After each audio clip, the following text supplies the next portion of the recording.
আল্লাহ রাব্বুল আলামিন ডাকতে বলে, বান্দার দল, যে বান্দা নামাজে দাঁড়ায়, নামাজে দাঁড়ানোর পর যতক্ষণ পর্যন্ত আমি মালিকের দিকে অন্তর দিয়ে দেন, যতক্ষণ পর্যন্ত আমি মালিক তার অন্তরের মধ্যে থাকি, আমি মালিক ততক্ষণ পর্যন্ত ওই বান্দার সাথে থাকি। যখন নাকি নামাজে দাঁড়ানোর পর আমার বান্দা নামাজ থেকে মন চলে যায় দোকানের দিকে, মন চলে যায় বাজারের দিকে, মন ছুটতে দেরি হয়, আমি আল্লাহ তার নামাজ থেকে দূরে চলে যাই। कौनैन के मुख्तार खुदा तुमको बनाया, कौनैन के मुख्तार खुदा तुमको बनाया, उम्मत की निगाहबान खुदा तुमको बनाया, उम्मत की निगाहबान खुदा तुमको बनाया। मौला मेरा का मेरा रहमत की नबी है, मौला मेरा का मेरा रहमत की नबी है, तजदार मदीना हमारा तुम अरबी है, तजदार मदीना हमारा तुम अरबी है। अशजार में राते हैं नबूवत की शहादत, अशजार में राते हैं नबूवत की शहादत, तशकीक कमर में तहे अंगुल के इशारात, तशकीक कमर में तहे अंगुल के इशारात। मैं तालिब मौला ही मेरे यश्क निराला, मैं तालिब मौला ही मेरे यश्क निराला, ऐ जुमला जहां जिनकी तजल्ली से उजाला, ऐ जुमला जहां जिनकी तजल्ली से उजाला। আলহামদুলিল্লাহ, আল্লাহ তাআলার দরবারে শুকরিয়া জ্ঞাপন করি যে মুনিব আমাদেরকে জুমার ফরজ নামাজ পড়ার জন্য মসজিদে আসার বসার মতন তৌফিক দান করলেন। সে মুনিবের দরবারে শুকরিয়া জ্ঞাপন করি আলহামদুলিল্লাহ।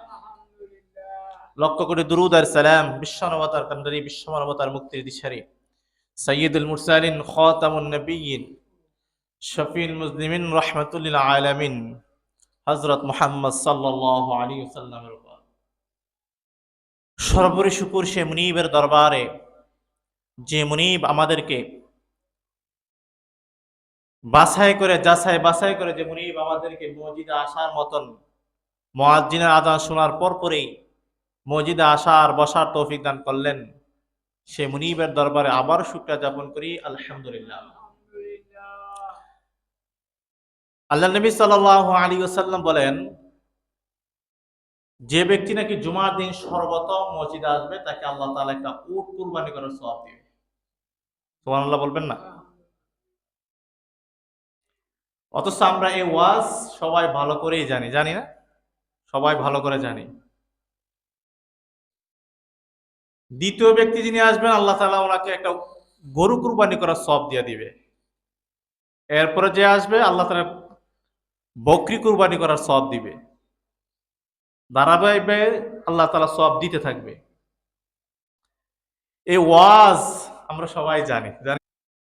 প্রত্যেকটা মসজিদে, প্রত্যেকটা মিম্বরে, প্রত্যেক জুমাবার সব খতিবগণ এসব বিষয় নিয়ে আলোচনা করেন, ঠিক না? কিন্তু দিন শেষে এর ফলাফল কি পাই আমরা বলেন তো? এত এত ওয়াজ হচ্ছে, প্রত্যেকটা গ্রামে গ্রামে তাফসির হয়, হয় না? প্রত্যেকটা গ্রামে গ্রামে তাফসির হয়, এমনকি প্রত্যেক জুমাবার খতিব সাহেব আলোচনা করেন, 5 ওয়াক্ত নামাজ ইমাম সাহেব আলোচনা করেন। আফসোস, দুঃখের বিষয়, কিন্তু মসজিদ পূর্ণ হয় না, ঠিক না? এই দুনিয়া কি চিরস্থায়ী বলেন তো? চিরস্থায়ী না। এই দুনিয়াটা আমাদেরকে চিরস্থায়ী নয়। এই দুনিয়া থেকে আমরা একদিন না একদিন চলে যেতেই হবে। আল্লাহ নবী সাল্লাল্লাহু আলাইহি ওয়াসাল্লাম বলেন, আউয়ালু মা ইউহাসাবু বিল আবদু ইয়াউমাল কিয়ামাতিস সালাহ। কিয়ামতের দিন রব্বুল আলামিন সর্বপ্রথম যে হিসাবটা আমাদের কাছ থেকে নেবে সেটা নামাজের হিসাব নেবেন। কিসের হিসাব নেবেন? নামাজের হিসাব নেবেন। কিন্তু আমরা বান্দা হয়ে কি নামাজ আদায় করতেছি? অধিকাংশ মানুষ মনে করে আমরা মনে হয় দীর্ঘদিন বাঁচবো, ঠিক না? মরার চিন্তা ভিতরে নাই, আমি অমর হয়ে থাকবো। আহা, বাঙালি যদি অমর হওয়ার কোনো সুযোগ থাকতো, দুনিয়ার বুকে মানুষ মরার চিন্তা জীবনও আসতো না। বেশি কথা নয়, মুসা আলাইহিস সালাতু ওয়াস সালাম বলেন, সুলাইমান আলাইহিস সালাতু ওয়াস সালামের উম্মতগণ যে পরিমাণ হায়াত পাইছে, এই হায়াতটা যদি আমরা পাইতাম, তাহলে আমরা নিজের কি করতাম এক আল্লাহ ছাড়া কেউ জানে। মাত্র 50 বছর 60 বছর জিন্দিগি পাওয়ার পর মালিক কি আমরা চিনি না। রাস্তা দিয়ে হাঁটে আর বলে আমার চেয়ে বড় কে আছে। যখন একটু টাকা পয়সা হয়ে যায় আর তো সারছে, আর কাউকে চিনার টাইম নেই, গনার টাইম নেই। এ হলো আমাদের অবস্থা। আল্লাহ তাআলা আমাদের সবাইকে বোঝার তৌফিক দান করুন, সবাই বলে আমিন। এই জুমাবার, সপ্তাহে একটা দিন জুমাবার, এই জুমার নামাজে যদি আমরা সব সময় আগে না আসতে পারি, এর চেয়ে ব্যর্থতা আমাদের ভিতরে কিছু হতে পারে না। ঐতিহ্য এটা ছিল যে আজান দেওয়ার সাথে সাথে আজানের আগে জুমার দিন মসজিদে চলে আসা, নিয়ম না এটা? মুয়াজ্জিন যখন বলে হাইয়া আলাস সালাহ হাইয়া আলাল ফালাহ, কল্যাণের জন্য আসো, নামাজের জন্য আসো, কিন্তু আমরা জানা সত্ত্বেও আমরা মানতে রাজি না। আফসোস, আল্লাহ তাআলা বলেন ক্বাদ আফলাহাল মুমিনুন, মুমিনগণ সফল কাম হয়ে গেছে। আল্লাযীনা হুম ফিহি সালাতিহিম খাশিউন, তোমরা নামাজ আদায় করো খুশুখুজুর মাধ্যমে, খুশুর মাধ্যমে নামাজ আদায় করো। কিন্তু আমরা যখন নামাজে দাঁড়াই এদিকে দিক তাকাই, ঠিক না? একটা নামাজ পড়তে আসলাম, কিন্তু নিজের কলবটাকে যদি আল্লাহর দিকে না দেই,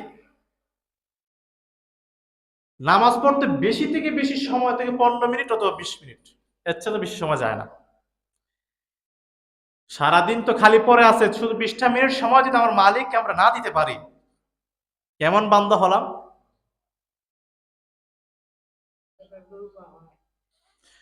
আল্লাহ নবী সাল্লাল্লাহু আলাইহি ওয়াসাল্লাম বলেন তোমরা নামাজ আদায় করো খুশুর মাধ্যমে, কিন্তু আফসোস আমরা নামাজ আদায় করি খুশুর মাধ্যমে নামাজ আদায় করি না। আল্লাহ নবী সাল্লাল্লাহু আলাইহি ওয়াসাল্লাম বলেন যে বান্দারা নাকি নামাজ আদায় করবে, আল্লাহ তাআলা তাদের সমস্ত পাপ কাজ খারাপ কাজ থেকে বিরত রাখবেন। এখন প্রশ্ন হলো, আমি তো 5 ওয়াক্ত নামাজ পড়ি ঠিক, কিন্তু আমি খারাপ কাজ থেকে বিরত থাকি না কেন? ঠিক না? কথার উত্তর হচ্ছে আপনি নামাজ আদায় করতে হবে, নিজের মনটাকে কলবটাকে দিতে হবে আল্লাহর দিকে, যে আমি নামাজ আদায় করতেছি, আমার মালিক আমার সামনে দাঁড়িয়ে আছেন, আমার মালিক আমার সামনে দাঁড়িয়ে আছেন, আমি কোনো খারাপ কাজ কোনো চিন্তা ভাবনা আমার ভিতরে আসতে পারবে না, এই মনটা থাকতে হবে আল্লাহর দিকে। এভাবেই যদি আপনি নামাজ 5 ওয়াক্ত নামাজ আদায় করতে পারেন, তাহলে আস্তে আস্তে আল্লাহ তাআলা আপনাকে যত প্রকার খারাপ কাজ আছে সব খারাপ কাজ থেকে আপনি বিরত রাখবেন। সুবহানাল্লাহ বলেন। আল্লাহ নবী সাহাবী আবু তালহা রাদিয়াল্লাহু তাআলা আনহু নামাজের মধ্যে দাঁড়িয়ে আছেন। ওনার একটা ছোট্ট সন্তান ছিল, ওনার সন্তানকে একটা সাপ জঙ্গলা থেকে আইসা পেঁচাইলিস, মানুষ চিল্লা পাল্লা শুরু করে দিছে, কিভাবে সাপটাকে সরানো যায়, কিভাবে সাপটাকে তার গায়ে থেকে সরানো যায়, মানুষ চিল্লাইতেছে, হাও মাও করে কান্না করতেছে। আবু তালহা রাদিয়াল্লাহু তাআলা আনহার স্ত্রী চিল্লা পাল্লা শুরু করে দিল, কিন্তু আবু তালহা রাদিয়াল্লাহু তাআলা নামাজরত অবস্থা ছিলেন, তিনি বলতেই পারেন না যে ভাইরে কে চিল্লা পাল্লা করতেছে। নামাজ শেষ হওয়ার পরে আবু তালহা রাদিয়াল্লাহু তাআলা আনহু গ্রামের মানুষ ধমক দিতেছে, আবু তালহা তোমার সন্তান মরে যাইতেছে, আমরা এত মানুষ চিল্লা পাল্লা করতেছি, কিন্তু তুমি নামাজ থেকে বিরত হলা না। কি নামাজ পড়লা, যে নামাজ পড়ার কারণে তোমার সন্তান মরে যাওয়ার উপর কম হয়ে গেল, কিন্তু তুমি নামাজটাই ছাড়ো নাই। আবু তালহা রাদিয়াল্লাহু তাআলা আনহু বলেন, আমার ছেলে মারা যাক তাতে আমার সমস্যা নাই, কিন্তু আমি কার সামনে দাঁড়িয়ে আছি সেটা আমাকে চিন্তা করতে হবে। সুবহানাল্লাহ বলেন। আমি আমার মালিকের সামনে দাঁড়িয়ে আছি, আমার মালিকের সামনে দাঁড়ানোর পর আমি দুনিয়ার আর কোনো চিন্তাই করতে পারি না। এভাবেই যদি আমরা নামাজ আদায় করতে পারি তাহলেই আমরা কামিয়াব। সাহাবায়ে কেরাম নামাজ আদায় করছেন আল্লাহকে সামনে রেখে, তারা এমন বলতেন, আমি আমার আল্লাহকে দেখে দেখে নামাজ আদায় করি। সুবহানাল্লাহ বলেন। আল্লাহ নবী সাহাবী হযরত আলী রাদিয়াল্লাহু তাআলা হযরত আলী রাদিয়াল্লাহু তাআলা প্রশ্ন করা হলো, রে আলী, তুমি যে নামাজ আদায় করো তুমি কি তোমার মালিককে দেখতে পাও? হযরত আলী রাদিয়াল্লাহু তাআলা ডাক দিয়ে বলে, সাহাবীর দল, আমি এমন আল্লাহর ইবাদত করি না যেই মালিককে আমি আল্লাহ দেখি না। আমি আমার মালিককে দেখে দেখে নামাজ আদায় করি। পয়গম্বরের সাহাবীরা আল্লাহ তাআলাকে দেখে দেখে নামাজ আদায় করতেন। এই জন্য জমিনের বুকে সাহাবায়ে কেরামের মর্যাদার মতো মর্যাদা আর কোন নবীর উম্মতের নাই। সুবহানাল্লাহ বলে। আল্লাহ নবী সাল্লাল্লাহু আলাইহি ওয়াসাল্লাম গভীর রাত উনি যখন এলাকায় হাঁটতেছেন, হঠাৎ গিয়ে দেখেন আবু বকর গুনগুন করে কান্নার আওয়াজ, গুনগুন করে কান্নার আওয়াজ আর নামাজ আদায় করে নামাজ। আবু বকর রাদিয়াল্লাহু তাআলা আনহুর বাড়ি থেকে যাওয়ার পর সামনে উমরের বাড়ি আসলো। উমরের বাড়ি আসার পর দেখতেছে উমর এত জোরে জোরে কোরআন তেলাওয়াত করতেছে। নবীজি বলতেছেন, আমার এক সাহাবী আবু বকর আস্তে আস্তে কোরআন তেলাওয়াত করে নামাজ আদায় করে, আমার সাহাবী আরেকজন উমর জোরে জোরে তেলাওয়াত করে নামাজ আদায় করে, ব্যাপার বুঝলাম না। ফজরের আজান দেওয়ার পর যখন সাহাবীরা নামাজ আদায় করতে আসে, এমনি আল্লাহ নবী আবু বকরকে ডাক দেয়া বলে, আবু বকর, আমি নবী গভীর রাত তোমার বাড়িতে যাই, গিয়া দেখি তুমি গুনগুন করে কান্নার আওয়াজ দিয়ে নামাজ আদায় করতেছো। আবু বকর রাদিয়াল্লাহু তাআলা আনহু ডাক দেয়া, ইয়া রাসূলুল্লাহ, ইয়া হাবিবাল্লাহ, আমি আস্তে আস্তে কেন কোরআন তেলাওয়াত করলাম জানেননি? আমি যে মালিককে দেখানোর জন্য নামাজ আদায় করতেছি, আমার মালিককে দেখানোর জন্যই আমি আস্তে আস্তে কোরআন তেলাওয়াত করি। সুবহানাল্লাহ বলেন। আর যদি ওমর রাদিয়াল্লাহু তাআলা আনহুকে প্রশ্ন করা, ওমর তুমি কেন জোরে জোরে কোরআন তেলাওয়াত করলা? আর যদি ওমর ডাক দেবে, ইয়া রাসূলুল্লাহ, আমি কেন জোরে জোরে কোরআন তেলাওয়াত করলাম জানেননি? আমি এই জন্য কোরআন তেলাওয়াত করলাম, কাফির মুশরিকরা যেন আমি ওমরের কোরআন তেলাওয়াত শোনার পর ভয় পায়, ভয় পাওয়ার পর যেন তারা কোনোভাবে কোনো মুসলমানকে আঘাত করতে না পারে, জন্য জোরে জোরে কোরআন তেলাওয়াত করি। সুবহানাল্লাহ বলে। এক সাহাবীর একক দৃষ্টান্ত, কথা বুঝতে পারছেন?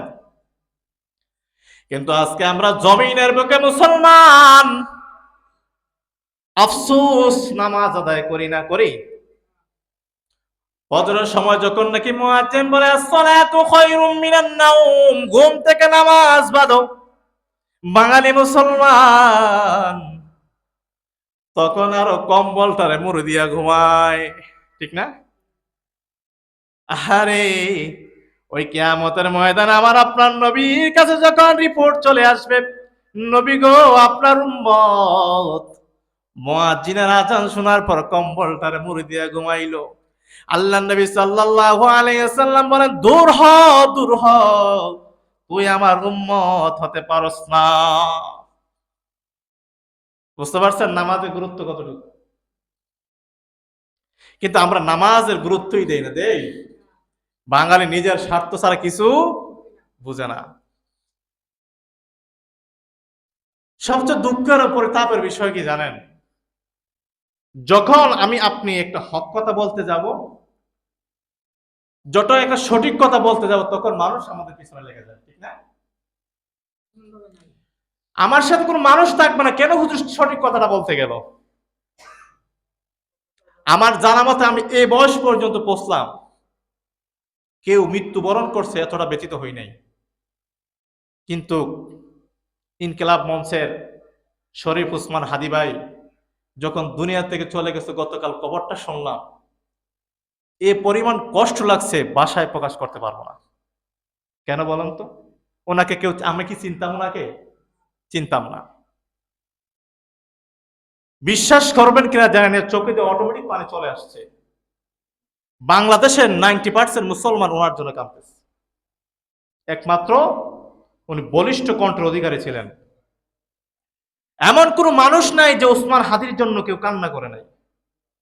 যখন ওনার মৃত্যুর আওয়াজ শুনলো, শোনার সাথে সাথে সারা বাংলাদেশ আন্দোলন শুরু হয়ে গেছে। ওনার একটাই অপরাধ ছিল, ওনার দেশের কথা বলতো। ওনার একটাই অপরাধ, তিনি দেশের পক্ষে কথা বলতো, ভারতের দালালদের বিরুদ্ধে কথা বলতো। একটাই অপরাধ ছিল, ইসলামের পক্ষে কথা বলতো। সব সময় ইনসাফ নিয়ে অন্য কোনো কথাই বলতেন না। ওনার ভিডিও আপনি দেখলে বুঝবেন, সব সময় কথা বলতো এই, ওনার শেষ কথা এটাই ছিল, আমি যখন মারা যাই আপনার কিছু করা লাগবে না, শুধু আমার অপরাধীকে বিচারটা কইরেন। কথাটা যখন শুনি চোখে দিয়ে অটোমেটিক পানি চলে আসে। আল্লাহ ভালো জানে, আমি এইটাই যে বুঝি না, দিন দুপুরে একজন মানুষকে গুলি করার পর হে কিভাবে ভারতে পালায় চলে গেল। অথচ আপনি কোন সিফায় আছেন না আছেন গোয়েন্দা কিন্তু ভালো করেই জানে, জানে না? সব কিছু ভালো করে জানে। কিন্তু আফসোস, একটা দলের মুখপাত্রকে দিন দুপুরে গুলি করে সবার চোখের সামনে যা চলে গেল, তাকে ধরার মতো ফের ক্ষমতা হয় না, ইন্ডিয়া চলে গেল। উনি আবার কিন্তু সাধারণ ফ্যামিলির লোক ছিলেন, আলেম পরিবারের লোক ছিল। ওনার বাপ একজন বড় আলেম। আমরা দোয়া করি আল্লাহ তাআলা যেন ওনার কবরকে জান্নাতের বাগান বানায় দেয়, সকলে আমিন। ওনার অতীতে যত ভুল ত্রুটি ছিল সব আল্লাহ তাআলা মাফ করুক, মাফ করে আল্লাহ তাআলা ওনাকে শহীদ মর্যাদা দান করুক। কত ভাগ্য জানেন, গত শুক্রবার জুমার দিন ওনাকে গুলি করা হয়েছে, এই শুক্রবার জুমার রাত উনি মৃত্যুবরণ করছে। কত বড় ভাগ্য আল্লাহ তাআলা ওনাকে দিচ্ছেন, অল্প কয়েকদিনে না, অল্প কয়েকদিনে আল্লাহ তাআলা তাকে গোটা বাংলাদেশের মানুষের অন্তরে ঢুকিয়ে দিচ্ছে। ওনার 3 মাসের একটা সন্তান, শিশু সন্তান, উনি এটা বলে গেছে, আমার সন্তানটাকে আপনারা একটু দেখেন। হয়তো যারা ভালো মানুষ দুনিয়া থেকে চলে যাবে, তাদের কথাটা আল্লাহ তাআলা এমন ভাবে জমিনে রেখে যাবে যে কথাগুলো যারা অন্তরের মধ্যে আঘাত লাগতে পারে। যাই হোক, আল্লাহ তাআলা ভাইয়ের জন্য দোয়া করি, আল্লাহ তাআলা ভাইয়ের রুহের মাগফিরাত আমরা সবাই দোয়া করবো ওনার জন্য ইনশাআল্লাহ। আল্লাহ নবী সাল্লাল্লাহু আলাইহি ওয়াসাল্লাম বলেন, আমার সাহাবায়ে কেরামগণ যেভাবে নামাজ আদায় করছেন, এই যে দিনটা আমি আপনাদের কাছে পৌঁছে দিলাম, এই দিনগুলো এমনি এমনি আসে না আপনাদের কাছে। অথচ সাহাবায়ে কেরাম জান্নাতের সার্টিফিকেট পড়ার পরেও তাদের চোখের মধ্যে অল টাইম পানি ছিল। আল্লাহ নবীর এক সাহাবী গভীর রাত কবরস্থানের পাশে গিয়ে শুধু কান্না করত।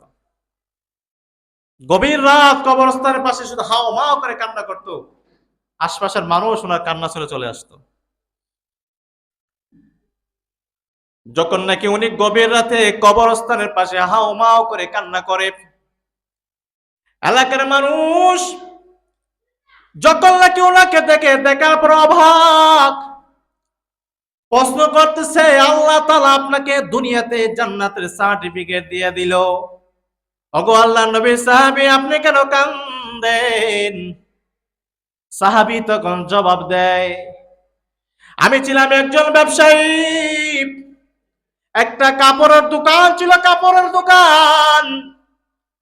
সে কাপড়ের দোকান থেকে এক বৃদ্ধ মহিলা আমি কাপড়ের দোকান থেকে একটা কাপড় নিয়ে যায়।